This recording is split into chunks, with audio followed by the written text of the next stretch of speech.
any member that wasn't able to make it. So welcome to the fall legislative preview. We try to do this every couple of months. We do a spring one and we tend to do a fall one. The fall one, we like to focus with our efforts with the Vermont Chamber of Commerce, and usually we have Betsy Bishop here and some of her staff.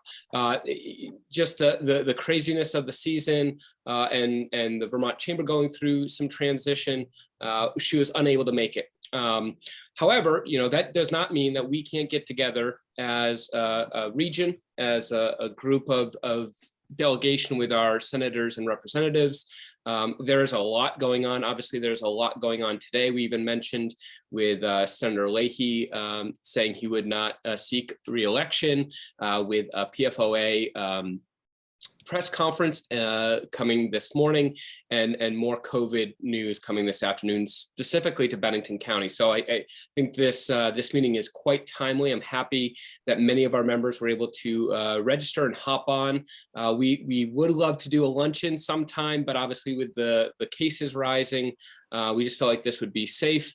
And we can still get good content and good information out there for everyone. So if this is your first time joining us on a legislative kind of roundtable and preview, what we'll tend to do is go around to our senators and representatives, have them introduce themselves, what committees they're working on.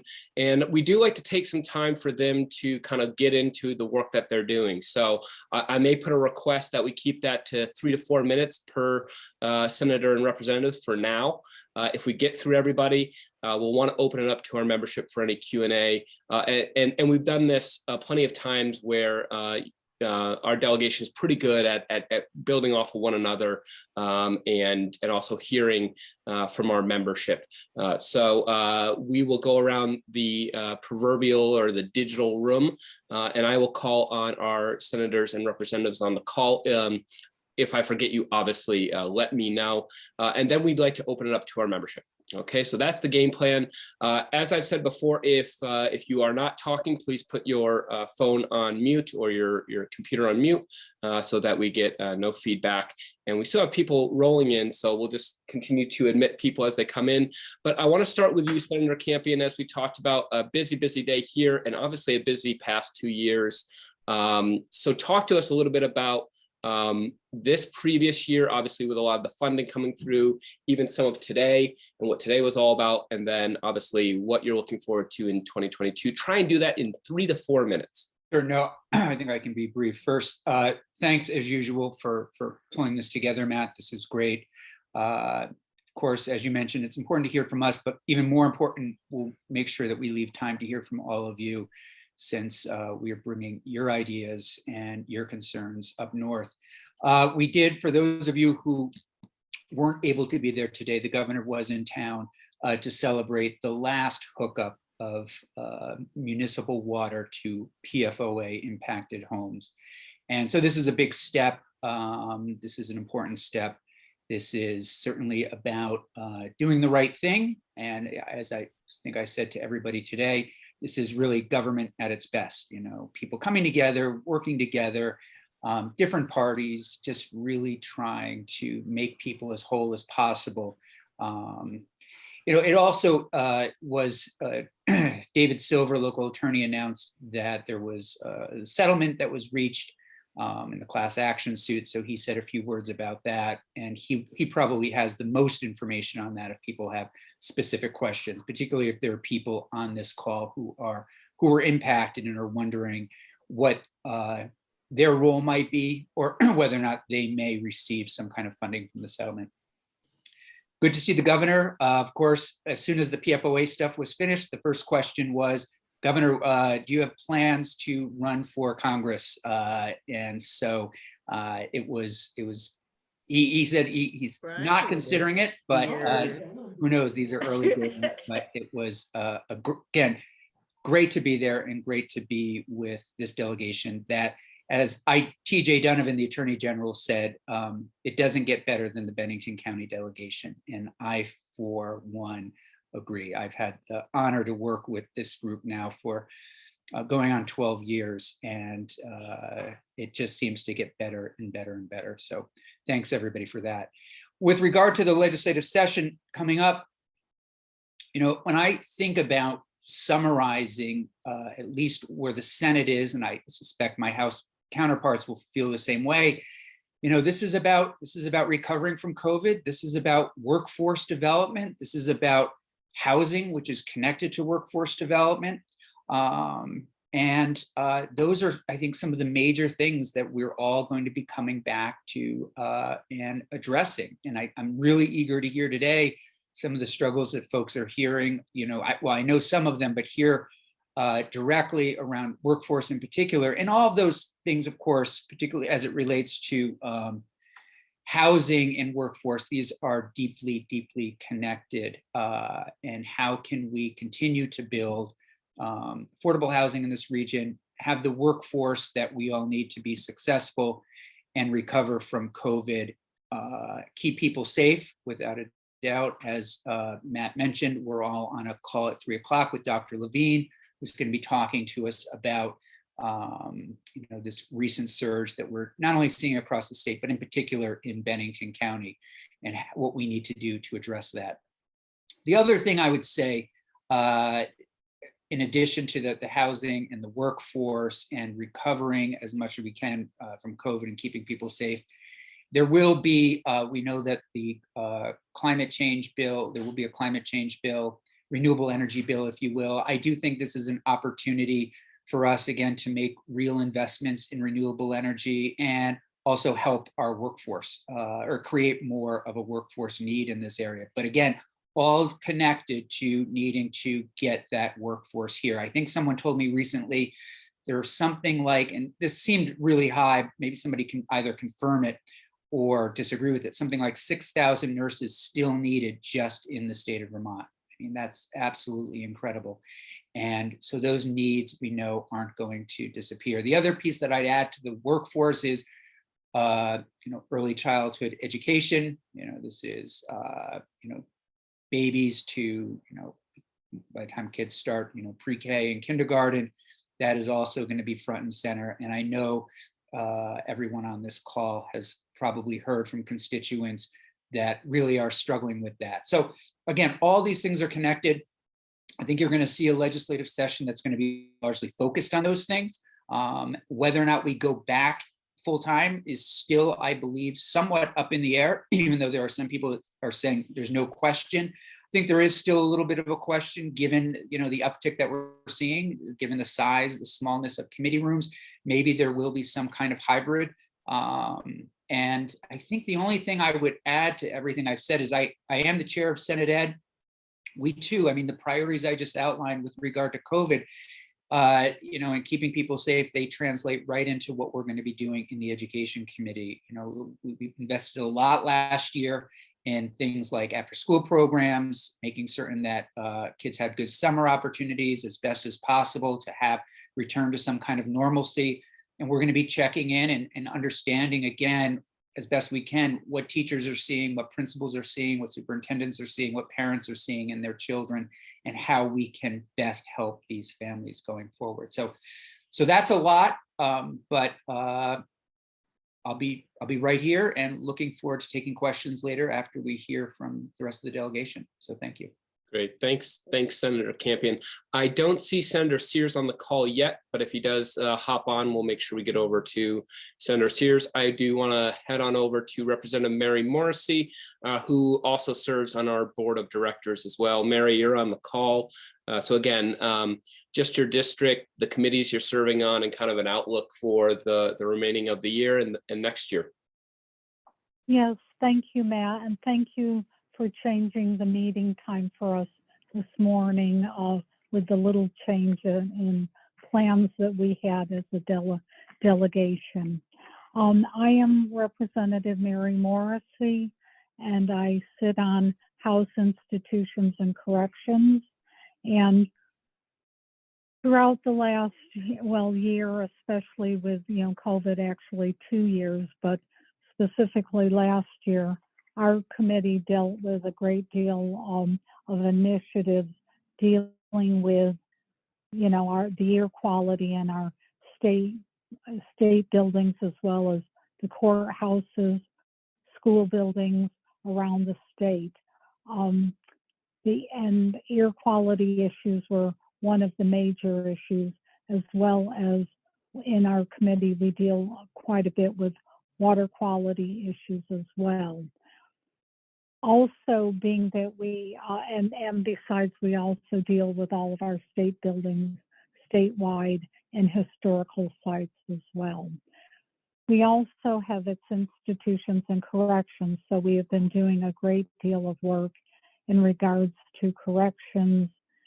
They have had, as you have, I'm sure, read in many of the local papers as well as state papers, that, you know, corrections has had its certainly fill of COVID cases within the complexes across the state, our correctional institutions. And so that has had to have been dealt with on a regular basis between, unfortunately, inmates as well as staff, you know, having it's been an ongoing issue. So those are issues we look at very closely.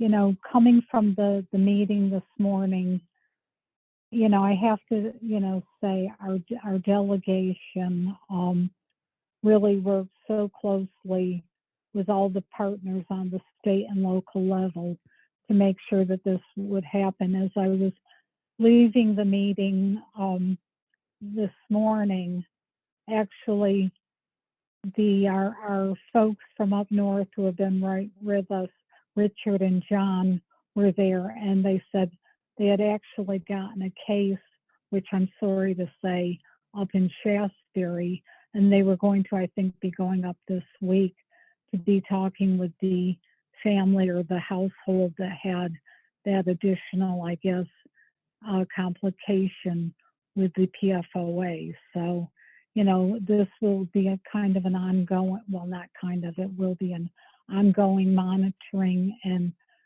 kind of solutions being made with the continued with the PFOA. But I have to say, it's hard to think of this past, you know, they said it's almost 5 years that this has been going on, and to see where we're at today and the households that have been affected, many of those have been resolved, and, you know, still others are being looked to at least be monitored or other options possible. So it's been a very busy year. You know, my hopes are that we will get back to Montpelier. I think it's in the best interest of the state when we are working face to face and being able to discuss the issues that way. Zoom meetings are fine, but it's not always the best way to do business. So I will turn it over to, you know, to the next, I should say, member of the delegation. And thank you for your time. And I look forward to any questions. Thanks, Representative Morrissey. I think in the spring, we started from the bottom of the county and moved up. So why don't we switch things up today, and we'll start from the top and come down. So Representative Bongartz, and then we'll head over to Representative James. What's on your agendas up there in the North Shire, and what are you looking forward to this year? Well, I think in some ways, it all comes down to housing and childcare. Everything we're talking about with the ability of employers to find people to work, and you know, the nurses, it all comes down. I think so. I think housing and childcare are two of the huge issues in front of the legislature. There's a lot of others that are, I guess you could say, are equally huge, but those are the two that I think, maybe along with broadband, are really critical. We should note that we have about, and Brian or somebody else on the call, I forget how much it is, but about $500 million of the ARPA money left over that we didn't spend last year, that we'll be looking to, you know, put into the right places going forward. We also have, of course, the pensions are still there. The whole issue of pensions, both teacher pensions and public employee pensions. And I know Kathleen will go into a little bit more about this, and because she's been working on it, the whole notion of the weighting for how schools receive funds. I have been, Kathleen James and I over the summer held the housing conference and in Arlington, and we are also working locally on housing. We've been appointed to a committee by the select board, and we meet bi-weekly, and we're focused on actually trying to bring some housing to Manchester, some more housing to Manchester. At the in the legislature, I'm on the Natural Resources Committee, and I have been working. I've got 3 bills I'm working on. One of them having to do with Act 250 governance that I'm working on with the chair of my committee, 2 of us, and the 2 of us are also working on some potential tweaks to the current use language as it relates to forests. And Representative James and I are working together on a housing bill that we have been spending a lot of time on, that we will be introducing soon. So that's sort of the big issues I think are facing the legislature, and then the things that I'm working on. So thank you. Great. Thanks a lot, Seth. I'll definitely try not to repeat all the things that you just went over, but maybe elaborate a little bit. So in terms of housing, I think you covered it. We're really trying to get a lot done on that. We've been meeting with as many of our local childcare providers as we can, heading into the session to try to really get our arms around all the challenges that are facing them, so that we're in a position once the session starts to really try to help and do whatever we can to kind of, advance some sort of solutions or whatever we can get done, I guess, to help with childcare.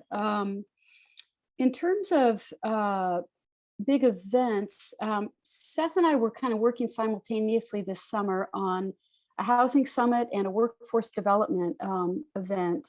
And we wound up postponing the workforce development event really because of COVID. It was going to be held at Burton indoors with, hundreds of people. And we decided it would be best to wait. So that's tentatively rescheduled for May 2nd at the Burton Founders Hall. And the event is different from a job fair in that it's trying to focus a little bit more on long-term workforce development issues like building the pipeline. So while employers, we're inviting a lot of employers, and while they'll certainly be welcome to advertise jobs they may have open at the time, we're really trying to focus the event on Vermont's most promising career pathways. And so it's going to be open to high school students and adult job seekers who want to learn about the opportunities that Vermont offers in 20 to 30 of the most promising careers. So we'll get that up and running in May. Broadband, I'm sure folks know this, but the Southern Vermont CUD has applied for a federal grant. And we are waiting to hear. I had hoped sort of imminently, but I'm not sure when they're going to make that announcement, sometime before the end of the year for sure. So if we're able to secure that grant, it would be a huge funding leap forward in terms of getting to being able to get to all of our last mile homes and roads and regions fairly quickly. And then there are other options available to us, of course, if the grant doesn't work out, through all of the funding that the state is pumping into broadband as well. So we have options. And then finally, just in terms of my own work, I serve on the education committee. And so I've been investing a lot of time this summer and fall on the task force that is taking a look at our education finance system. We're coming forward with an action plan and legislation in December that will basically take the next step forward from the 2019 UVM study that took a look at our weights, which I'm sure everybody on this call knows is how we account for the different costs of educating different categories of students. So the weights basically acknowledge and put a funding mechanism in place to help communities address the fact that secondary students cost more to educate than elementary school students, and students living in poverty require a greater investment, and English language learners require a greater investment. And so we've been taking a look at possible solutions and a lot of different options, and we have 3 meetings left. I've also been working on CTE, and one of the things that we're trying to do is move forward the pilot study that our own Southwest Tech participated in about how we might do a better job of funding and governing our CTE, our career and technical ed centers around the state. So on top of that, working on a bill about the Vermont State Colleges to just help at sort of at the 50,000 foot level, define more clearly what we expect from the Vermont State College system, you know, in terms of affordability and accessibility and relevance. And I'm also serving on the VSC Presidential Search Committee. So that's it. I'll turn it over to other folks. Climate's going to be big, but we've already talked about that. So. Yeah, and we'll give everybody an opportunity once we get through our delegation to ask some questions and have a little bit more dialogue. But at this point, I want to head on over to Representative Durfee. How are you this morning? Good. Thanks, Matt. And thank you for pulling this together. I'm David Durfee. I represent Shaftesbury as well as Glastonbury and part of Sunderland. I'm on the Ways and Means Committee, the House Ways and Means Committee. I have the advantage of going fourth or whatever number that most of the big themes have been touched on already, I think. And Seth, I think, nailed it with this comment that housing, workforce, and then housing for the workforce seem to be sort of critical to everything else we're going to be talking about. And don't want to say this too loudly, I guess, but it seems like funding isn't going to be the challenge between all the federal money that's already come in or that's coming in. So how we're whether we've got the resources to deploy the funding, I think, is going to be sort of the key. I've just had a pretty quiet summer and fall compared to some of my colleagues. I'm going to be back in Montpelier tomorrow for the first time in an official capacity anyway, in a year and a half or whatever it's been. The committee is hearing from the Cannabis Control Board, which is presenting to us on its recommendations for fees and revenue for growing and retail of cannabis. And I don't know whether any of the towns in the county have taken the step yet to have retail. I don't think Bennington has. Correct me if I'm wrong. Voted for it, I believe, right? I believe Bennington has voted in favor of it. Yeah. Okay. All right. Good. Thanks, Tim. So anyway, we're hearing from the board tomorrow, and won't be taking any action until we get into session in January. But that's coming along. Kathleen mentioned the group that's been meeting on pupil weighting, and I've been following that remotely. We both her committee, Education and Ways and Means, will be taking their report up, I'm sure, as soon as we get back into Montpelier, or if we're not literally there, taking it up on Zoom.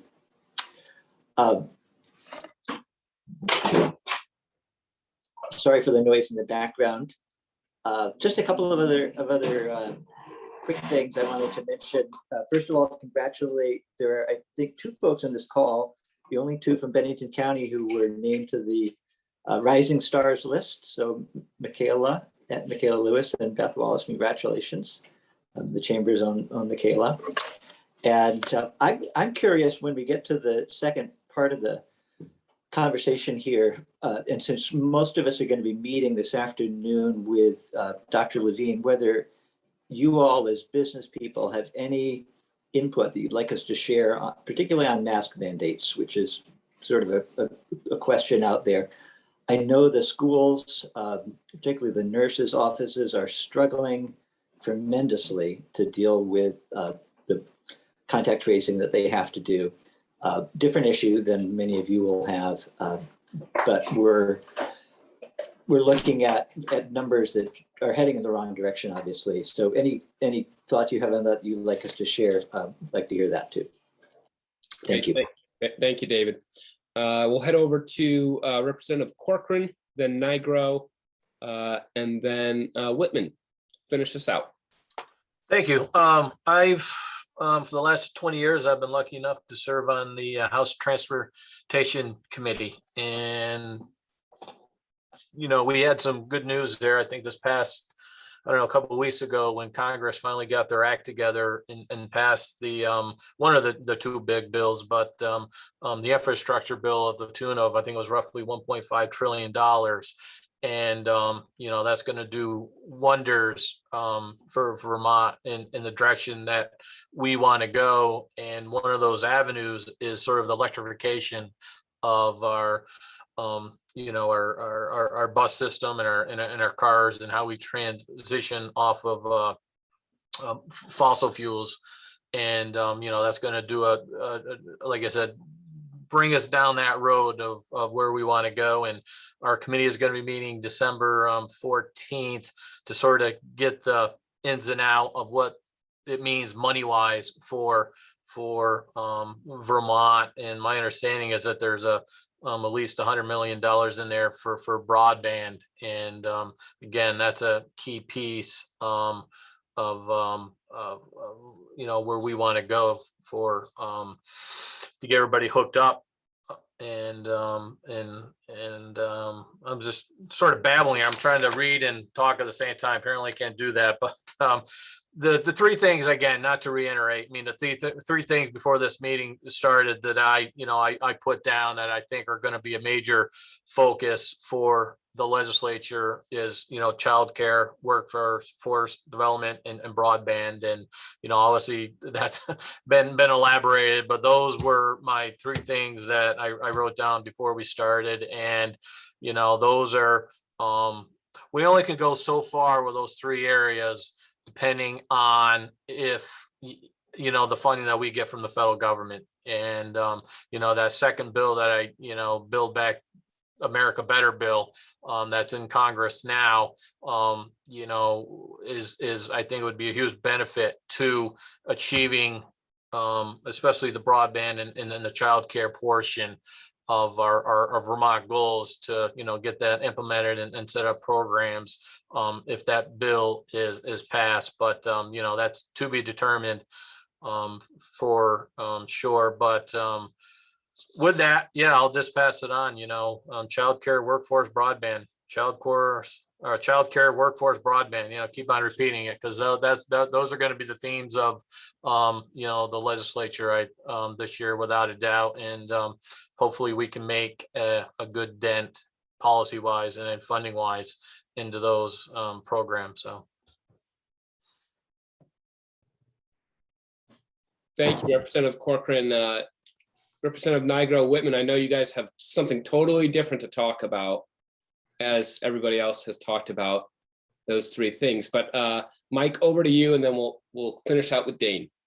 Sounds good. Thank you. It's Mike Nigro, District 2-2, and I sit on the Commerce and Economic Development Committee.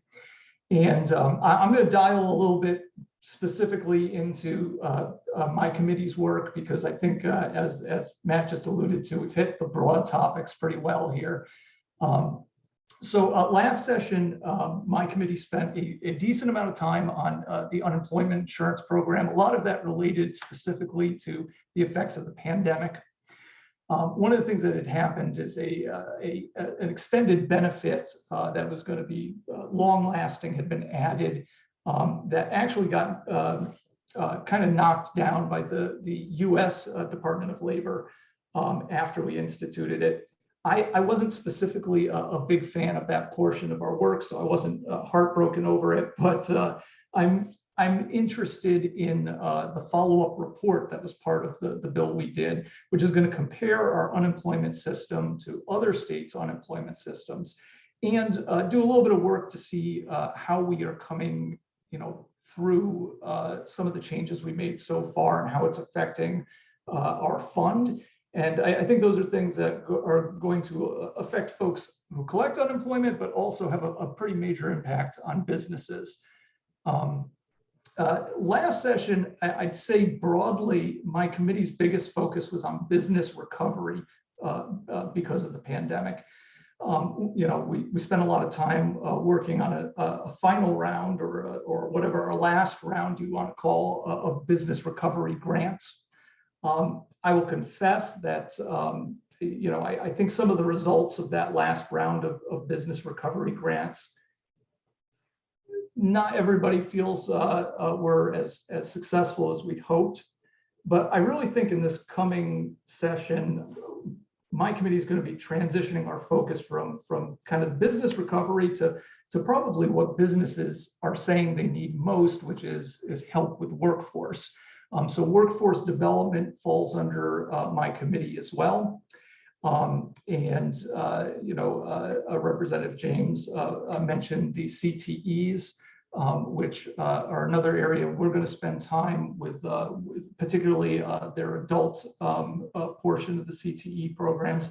And one of the things that we discussed last session but didn't work on it, but plan to talk more about in terms of solutions for this coming session, is the fact that there are actually a lot of workforce development initiatives that exist in the state of Vermont between the CTEs and apprenticeship programs and professional certification programs. There is a lot of stuff, but it's disjointed. There's no single place to go that unifies this and creates a Vermont system of workforce development.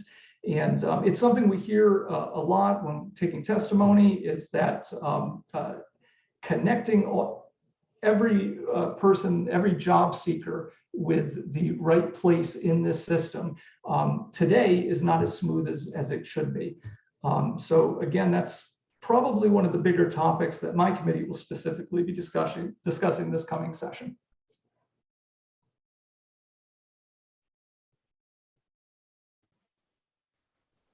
Great.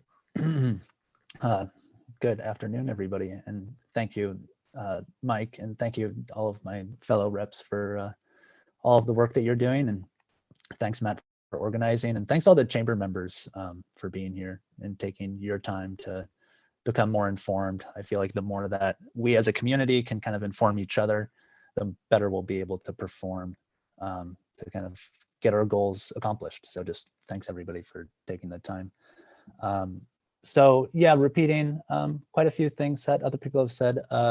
So first of all, Dane Whitman, representing Bennington 2-1, which is North Bennington and West End of Bennington.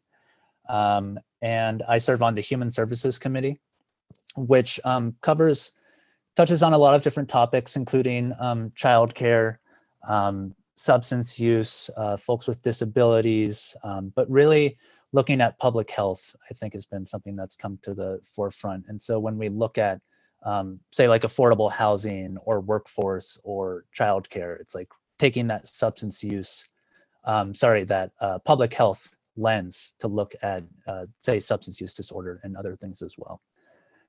So one thing I'll just say, as far as our childcare work has gone, we know that we've invested a fair amount of ARPA dollars into that already. We passed H-171, which is sort of a landmark bill to start working to make childcare more affordable, and also to support childcare providers to really be able to expand and provide the services which we've recognized is essential, not just for families and children, but for our businesses and workforce as well.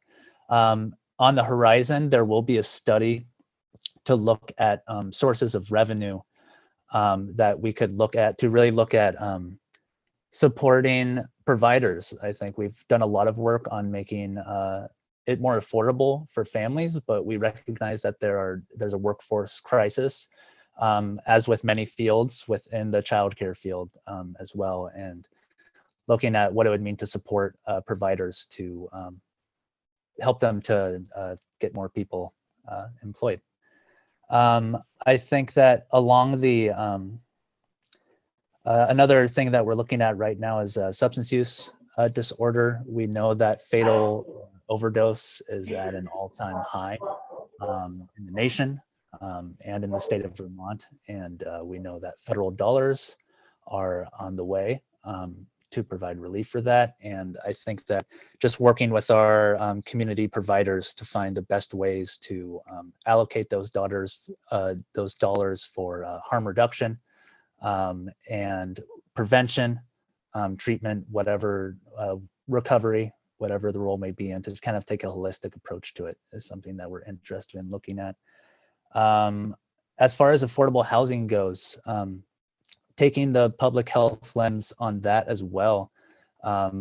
We know that right now we've had a crisis in the state with housing, and it's reflected on homelessness within the state. As of the end of September, I believe, we had over 100 households living in motels in Bennington County, over 50 children living in motels. And I think as we look to address affordable housing, understanding that really just adding units will help everybody, because right now we have workforce middle income families really competing for low income housing based on kind of a really stressed market. So the more that we can kind of open that up so that folks that are ready to take that step up and get Section 8 housing or something, a subsidy, a voucher, has something available, the better off we'll be.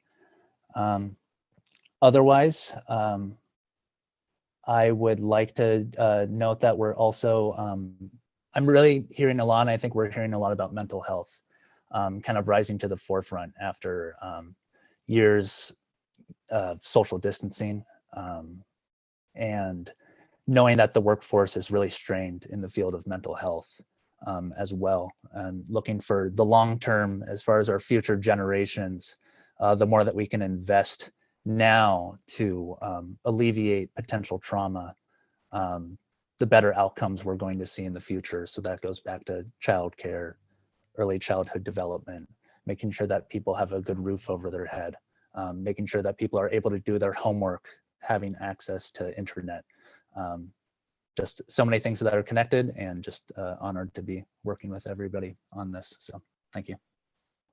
Great, thank you, Representative Whitman. So here's the fun part, and here's why all the delegation actually gets on at least twice a year, is they really want to connect with all of you. And obviously my team at the Chamber, we're often fielding good, great, bad, ugly, middle ground, all the things in between of what is going on in the business world as well as nonprofit world. And so oftentimes at these meetings, I encourage all of you, don't just share it with me or Michaela and Erica on the call. This is your opportunity. You have a great delegation here, very active and listening and engaged delegation.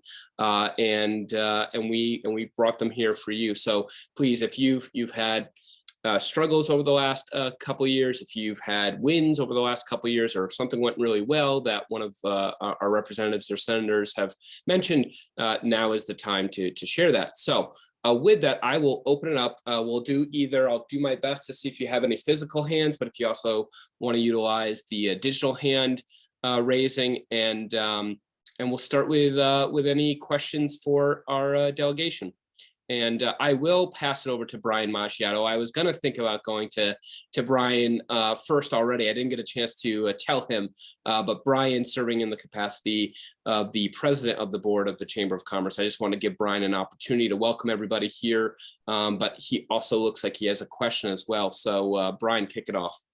Thank you, Matt. I am all questions all day.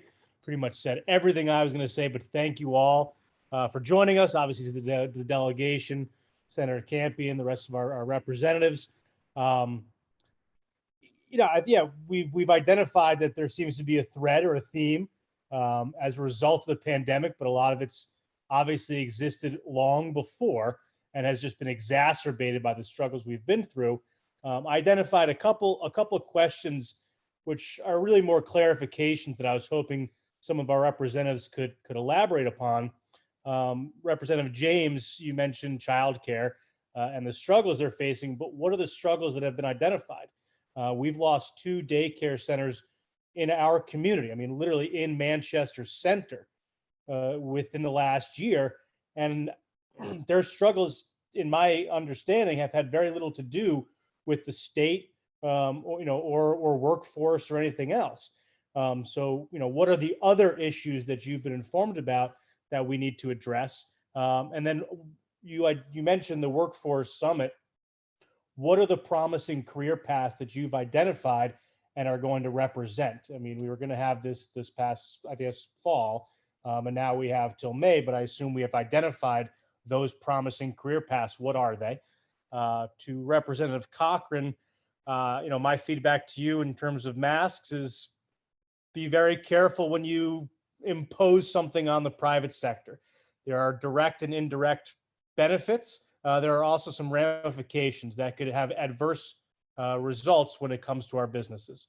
We're no longer in the heat of it, although we have cases, and I think that the private sector has done a very good job making mandates or imposing mandates on their own businesses as they see fit. And I know personally within the hospitality industry, there will be negative results if Vermont is a standout within the hospitality sector. We've experienced it before. We were the hardest hit within the hospitality sector amongst all other New England states because of some of the decisions we made, whether they're right or wrong.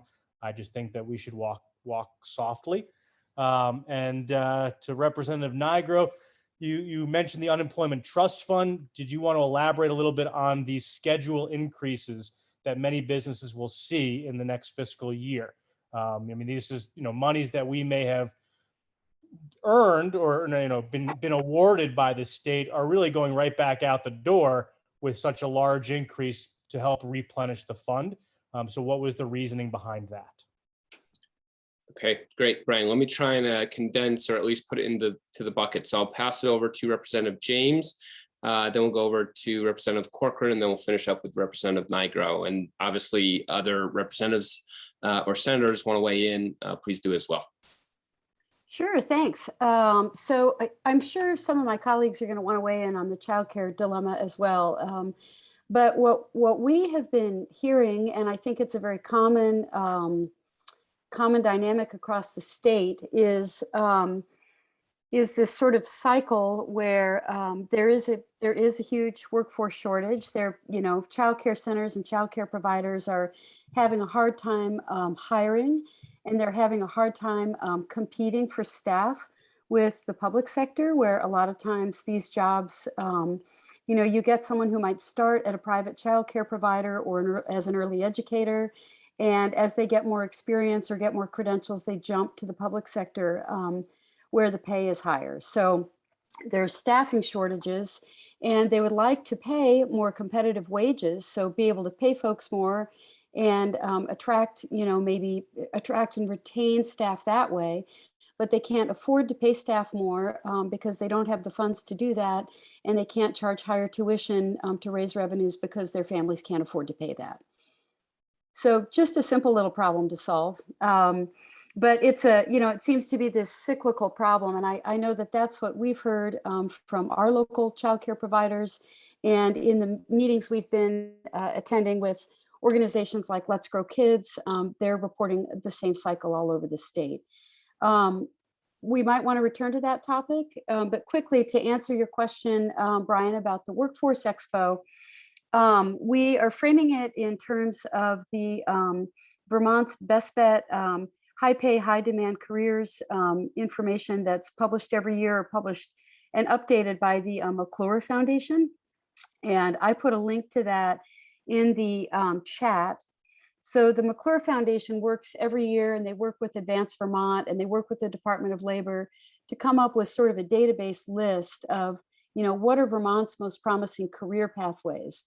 And so in compiling the list of employers that we invited to the expo and will now be re-invited for May, we did a couple things. I started with that list as sort of a frame, and that I thought helped shape this event as more of a workforce development event, as opposed to a we're hiring right now, come one, come all job fair, which, as you guys know, the DOL did one of those, and I assume it was successful down in Bennington last month. So we wanted this to be a little different. We wanted to really try to define it as forward-looking. So these are the promising pathways in Vermont. I based it on McClure and the work of Advanced Vermont. And then we took a really, really careful look at that list and tried to put it in the framework of Bennington County. So literally sat with the list of pathways and then worked with the Department of Labor and, branched out to talk to whoever had opinions about, so who can we invite from Bennington County that's hiring or working in these fields?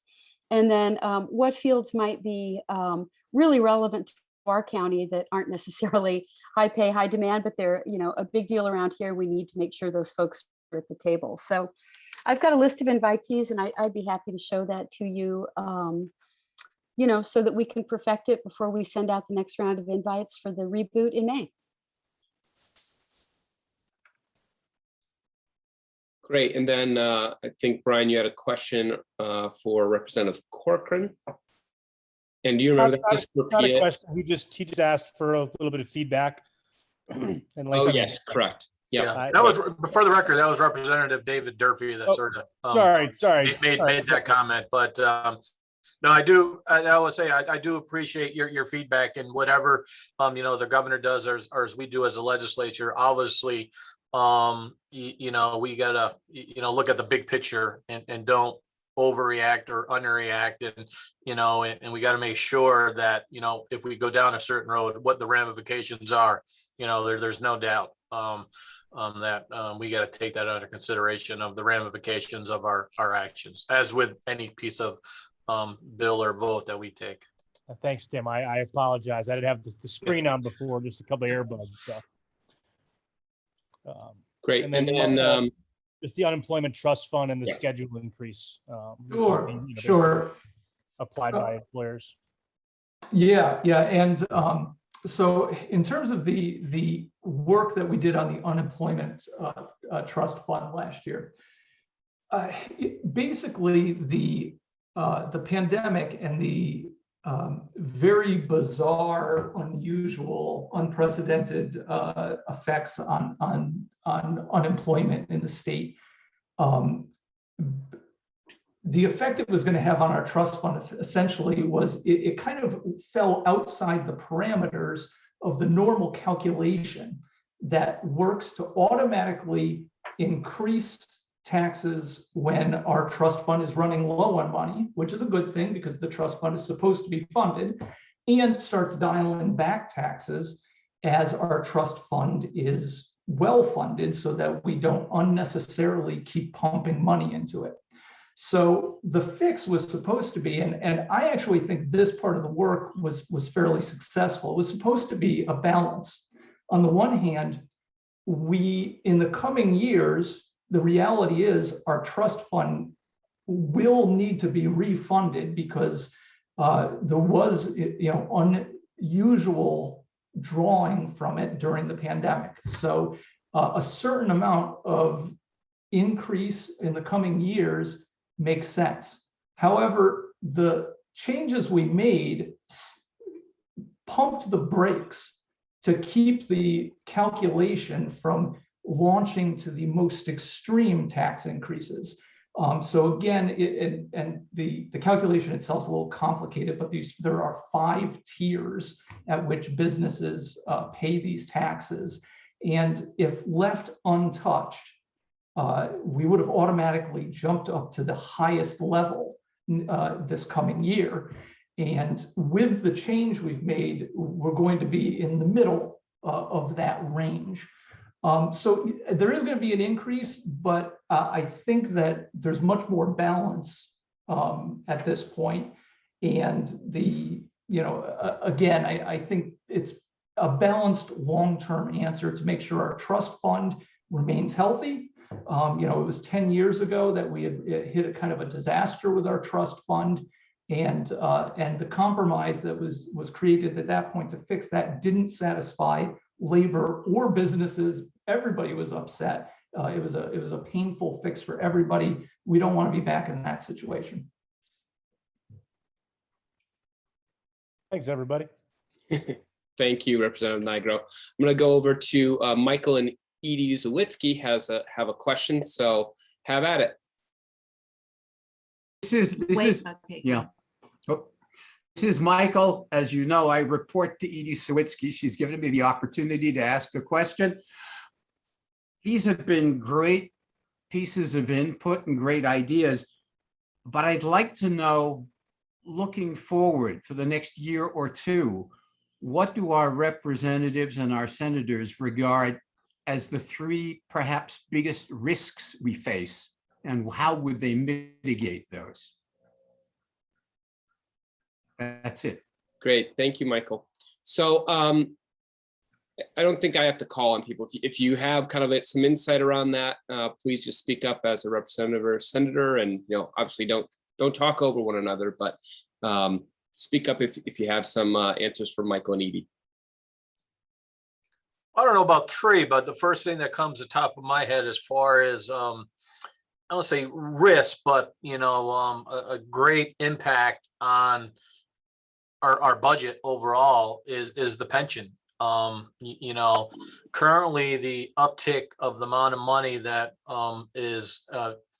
it takes to fund the statewide pension program is eating up quite a bit of our budget. And that's not an argument for or against, but at the end of the day is when you're trying to fund childcare and you're trying to fund broadband, that just makes less money to go around. So that's is going to be a huge issue of how that is resolved. And I don't envy the task force that has to come up with a solution and sort of a recommendation to the legislature this year, because that needs to be addressed one way or another. I mean, we have to sort of put that issue to rest. But that's the first thing is sort of that's a number one issue that could have huge ramifications on years to come on funding the program. But so I'll start off with one. Maybe other reps have some other. Matt, I'm on, if I can say something. Yep. Okay. I would absolutely agree with Tim. That is like a monkey on our back and has been for some time. And we actually were on, I would say, a pathway that we were going to have it paid back by early in the 2030s. And last year, with everything that went on, this just almost doubled what we owe back. So we've got to address that issue. It's now up to several $1 billion. And in a small state, that is truly something that impacts everything across the board. I guess I would say one of the other, I look at it as we're kind of still in COVID and still working around all the issues we've had to be dealing with the last several years.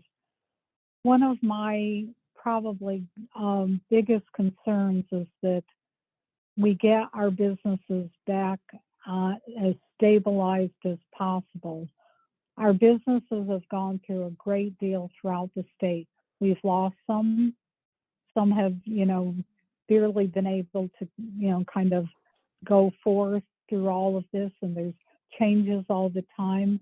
I think as you look at the monthly reports, which at first, the income level revenues, personal income revenues were coming in like over what they were predicted each month. And I will have to say, I do believe some of the predictions that were put out there originally were put down fairly low. So it looked as though we were doing better. But as we've been seeing the last couple of months, even the personal income is starting to go down and has taken a couple of drops below what was predicted even.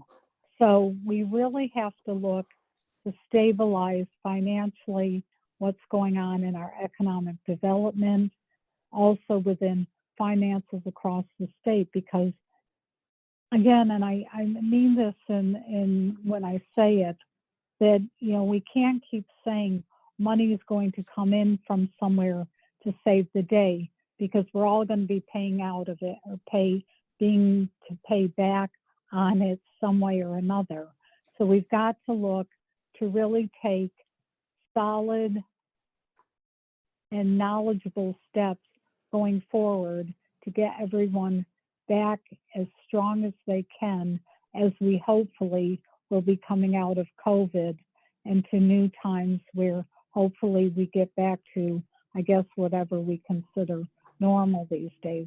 But that is a huge issue to get our economy, people back working. If you look at even the numbers of folks who are not working, who could be working, and there's a lot of jobs out there, we're just not being able to do this. Several other issues I'll just quickly, and I'll pass it on to my fellow colleagues, is another issue that is affected across the state in a fairly negative way is the substance abuse issues in our communities across the state. That is having an effect, a very negative effect, obviously not only for the individuals that are dealing with it, but for their families and our communities as a whole. It has a huge impact on our medical. It has a huge impact on some activities within our communities that are negative. We've got to get a handle on that. And when I was earlier talking, one of the other areas I meant to mention in my explaining kind of what my committee does is we are looking a little bit more at recovery housing as well. And when I say recovery housing, this is transitional housing that would help folks who do have substance issues to be able to hopefully get where they can kick the habit and come back into the community strong and being able to go forth as productive citizens. Also, one other issue is our mental health issues that, again, my committee has been dealing with several, and I hate always talking about facilities, but initiatives to go forth. And again, we have to deal with some of the issues in regards to what we are paying some of these staff members to do this pretty intense work with the different groups and entities that, within that are having these challenges. So there's a lot to look at within the state, but I would say we really have to grow back a strong economy, but also the pension is, like I said, a monkey on our back at this point that has to be dealt with. So thank you, and I'll pass it on. Great, thank you, Representative Morrissey. We had Representative Bongart's hand up and then Representative James' hand up, probably to answer that question. And then we'll see if any other representative or senator has a comment to the question of, what are the challenges?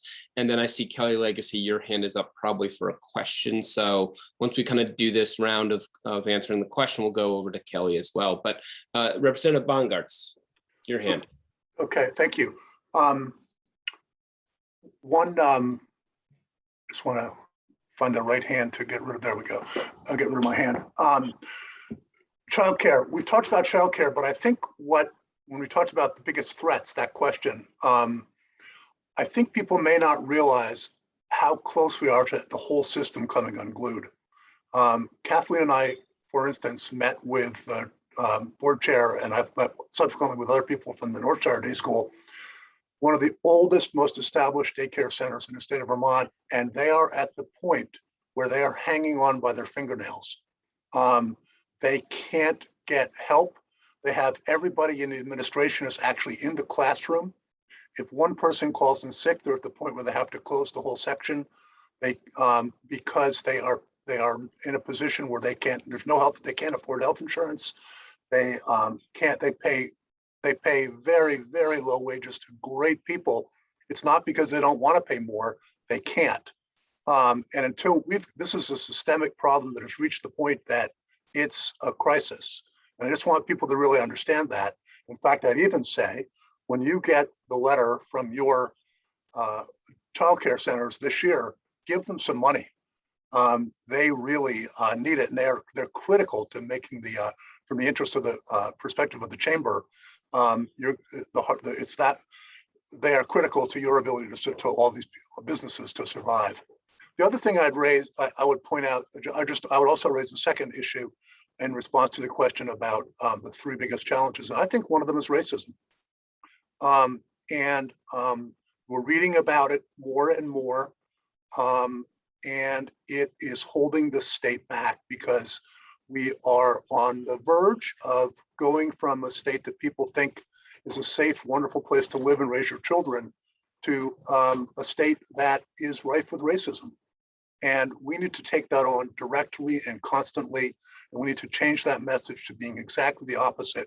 We need to brand Vermont as a place that is truly welcoming of people that might look different than we do. And aren't from here and all of those things. But it's I don't know if I don't want to overuse the word crisis, but I think that the fact of racism in Vermont, both the fact of it and the perception that it creates, are potentially really destructive to everything we're trying to achieve. Great, thank you, Seth. We'll go over to Representative James and then Representative Whitman. Thanks, Matt. And I can keep this quick because everybody's had such excellent answers. But I'm sure folks read or are aware of the recent climate assessment, the Vermont Climate Assessment Report that was released. And, climate change poses a tremendous threat to our state in the short term and in the long term. And so when we think about extreme weather and flooding and the impact that that's going to have on our stormwater systems and on our communities and on industries like tourism and agriculture, it's here. And it also poses a tremendous opportunity, I think, as we begin to think about transitioning our economy to the sustainable economy of the future. So just wanted to make sure that one was, on the list. Great. And thanks for the question, Michael. And I think one of the first things that came to my mind was also pensions. But then I'm remembering Governor Scott's State of the State address before COVID and how he really dialed in on naming it as a demographic crisis that the state was dealing with. So when you look at the things that we're looking at as far as childcare, as far as workforce shortages, the people not entering certain sectors like the trades, which can be really essential for the state to function, and the sort of potential for trauma on the horizon. But the question that you posed was actually looking at a risk. And I think that one of the risks that we're going to need to talk about and discuss and continue find some kind of consensus as a community is how much are we able and willing to invest in the next generation of Vermonters, in Vermont's children, into that next level, because big investments that on an economic scale we might not see for decades, but when we have so many children in Bennington County living in poverty, it's an investment that it seems like we need to take, and I do believe it is something we need to talk about. So thank you. Brian, go. Yep. Senator Campion, you have your hand up, so we'll go to you. Thank you, Representative Whitman. Thanks, Matt. I apologize that I stepped out when the question was asked, so I didn't hear what all the answers were. But one of the things I just want to put on the table is, we have to really continue, give more support to our educators and prepare for educators taking the next step in their lives, which is retirement. The pressure on our educators right now is incredible. I mean, teaching our children, but also being a safety net for children as it relates to COVID, as it relates to schools taking on meals, all sorts of things. So we need to have a serious conversation about the future of our teachers in this state and make certain that we make the investments to keep them in the profession, to make sure that they are whole the retirements are whole when they leave the profession and decide to retire. These are big questions, but really, really essential. So I just want to add that as well, and something that my committee will be looking at this year. Thanks, Matt. Great, thank you. And I just want to make sure that we go ahead. Yeah, this is Michael again. Thank you, all of you who have contributed your answers to my question. I think it's an important question, and the answers that you bring up raise and identify all the problems that we are dealing with and will have to deal with. I'm most pleased by the idea of the risk and investment. You don't invest, you don't get a return. And it's high time we invested more in the things that we really care about. And they are all those issues that all of you have mentioned. So thank you from me. And for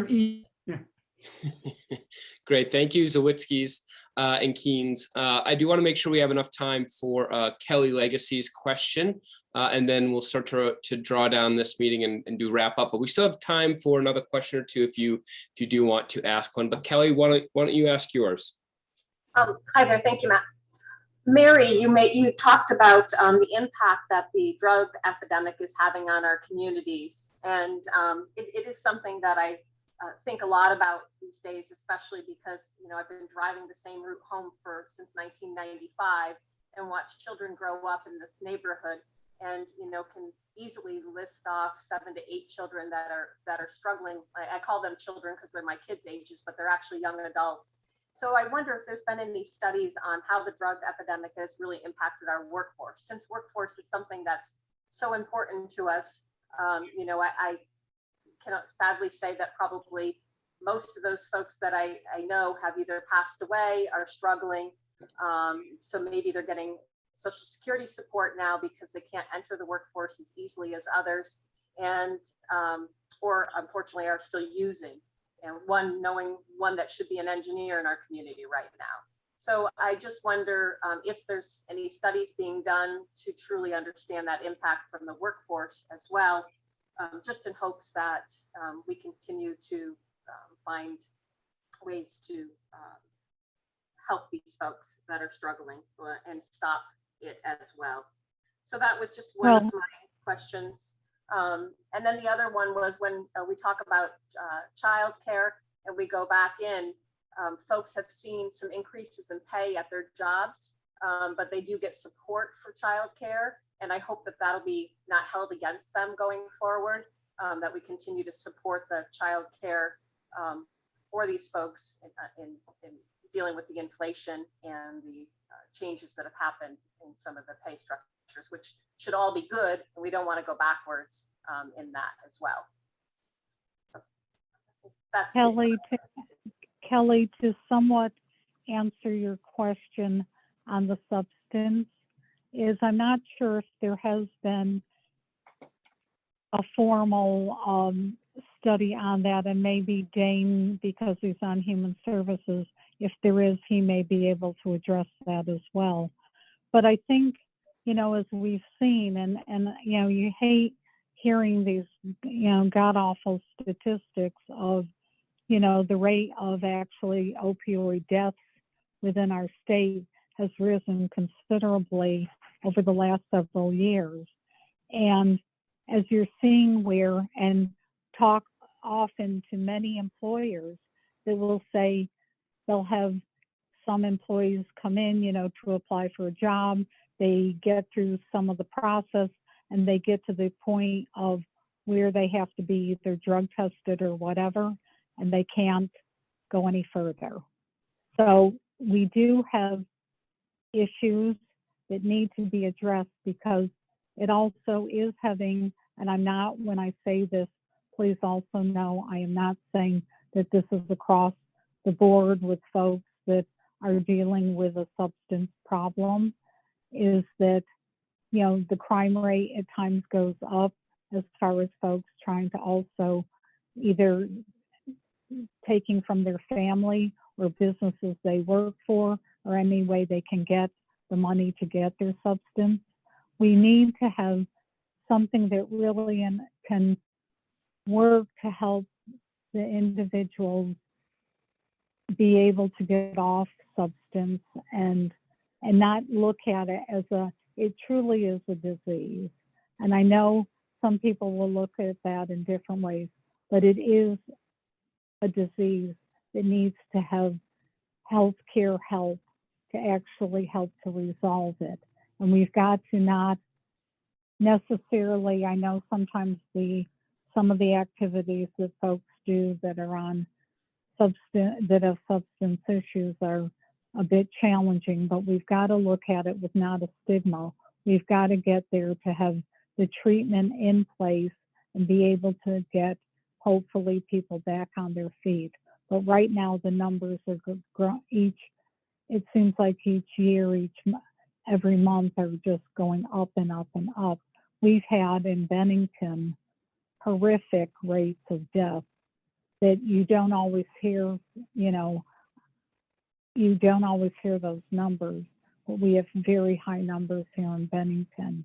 And I would hope that throughout the state, we can find real changes that will help individuals struggling with substance to get back on their feet, because it will be good for our community. First of all, good for the person, their families, and also our communities and the state as a whole. But we've got to start looking to address those. And like I said, Dane may be aware of a broader study that has actually looked further into this. But I'm at a point, I'm kind of sick of the sound bites of how we're going to do this. We have great groups within our community. Our Turning Point down here, Turning Point is doing some wonderful work to help address and help folks who are dealing with substance abuse that, through these issues, but there is so much more we can do. Representative Morrissey, we've got Representative Whitman's hands up, so I think he's willing to piggyback on what you're saying with some stuff that's coming out of his committee, if that's okay. Great, thank you. Yep. Yeah, thank you, Mary, and thank you, Matt. And thank you, Kelly, for the question. I think as far as a larger study, nothing that I know of now as far as directly related to workforce, but I will say that, like Mary was saying, I see we have Wendy Callard on the call with Voc Rehab. We had Alex Figueroa earlier with UCS and SVMC's Blueprint work. And so I think that there are a lot of folks working on this right now. I will say anecdotally, one of the things that we've been looking at out of our committee is criminal records related to substance use and drug possession having a big impact on people's ability to return to work. One of the bills that we passed this year was related to Suboxone, which is really something that a doctor will prescribe to somebody seeking treatment to get off of heroin. It's a safer alternative to it and help somebody kind of go through that withdrawal process safely.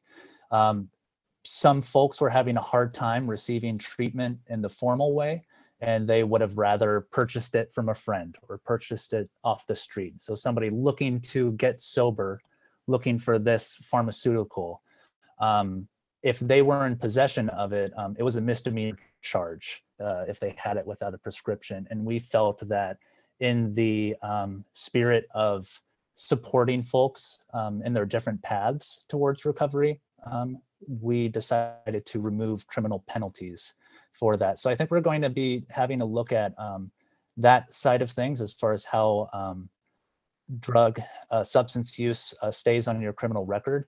And we have proposed a study to look at what causes relapse after receiving treatment, because so many times you have people start the process and really trying to get a deeper understanding of, and then what happens, because we see that people need to get back up on their feet so many times and trying to get a bigger picture of that. So thank you for the question.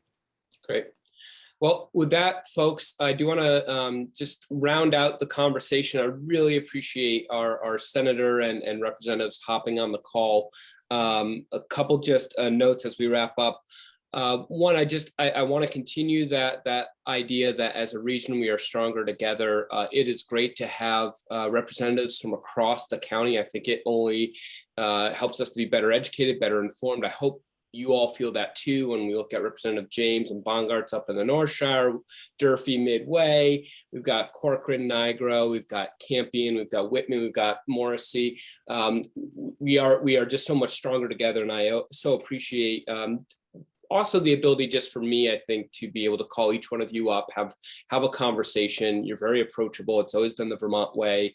But is there a better way, or are there more ways that we as a chamber can unite the region and really unite the delegation? And so I open my door to that and open my email to that, both from our membership, but also from our senators and representatives, that there's more ways that we can collaborate and come together and really serve as a southwestern corner of Vermont, which has unique economic and travel and communities just being bordered by New York and Massachusetts. We have to deal with things that other Vermont places don't. So I'm always a champion for the region and any way that we can help. I think we talked about it early on in and I'm not sure we had recorded it before we started, but we'd all be remiss if we didn't thank Senator Patrick Leahy for his service. I know there will be a lot of thank yous that come out over the next couple of months. Senator Leahy not running for re-election when the time comes, but obviously in kind of this just one great last hurrah with the ARPA funding and all the relief that has come to Vermont. It's inarguable that Senator Leahy played such a huge role in that, and why we are in such a really unique position to invest in that next generation, as we've talked about. So as we wrap up, some very just good fun news heading our way, and then I'll close the meeting. We can all hop off. If you are comfortable, we are going to attempt to do a holiday mixer. It's always been probably the most fun the chamber has done. It's our most well-attended mixer. Coggins Automotive, with their big showrooms, have actually opened up their showrooms for us on December 2nd. Please stop in. We'll obviously be monitoring the COVID pandemic and exercising as much social distancing and PPE wearing as possible. But again, that'll be December 2nd at Coggins Auto. We are going to launch a Dashing Through the Shires challenge and campaign coming up for our travelers and residents. So stay tuned, but you could Google Dashing Through the Shires. It's going to be a fun social media extravaganza where we do put out a couple challenges every week to our residents and travelers to participate, and we have gift cards to give away. So again, we didn't have as much of the funding as we had last year to implement with some of the ACCD grants, but we thought it was still important to get people out there enjoying the season. And so we hope you look into that. And then I know I have a couple of our young professionals on here, Beth Wallace, Representative Whitman, Michaela, others. If you do have young professionals, what a great retention and recruitment program to look at that group. But they will also be doing their end of the year holiday social at Miller's Toll on December 9th. So again, just another great way. We were up in the North Shire doing pastime pinball. What was it? It was last week, right? All these weeks tend to blend together, but a great showing and as many Bennington young professionals coming up to the North Shire as we had North Shire young professionals out there, which we love to see. And so, again, ending on a high note, we've got a lot of fun things going on as we like to end the year. And obviously a lot of good discussions on this call. I'll speak for our representatives and senators when I say they are very approachable, and I think their virtual door, their physical door, their inboxes are open if you do have continued questions and we didn't get to them today. So please reach out to them. And again, on behalf of the Southwestern Vermont Chamber of Commerce, thank you, our members, and thank you, our delegation, for tuning in today. Thank you, Matt. It was great. Thank you, everybody. Thank This you. will be recorded, and we will get the recording out to people if you want to review or send along to other people as well. So thank you, everybody. Have a good day. Bye. Thank you.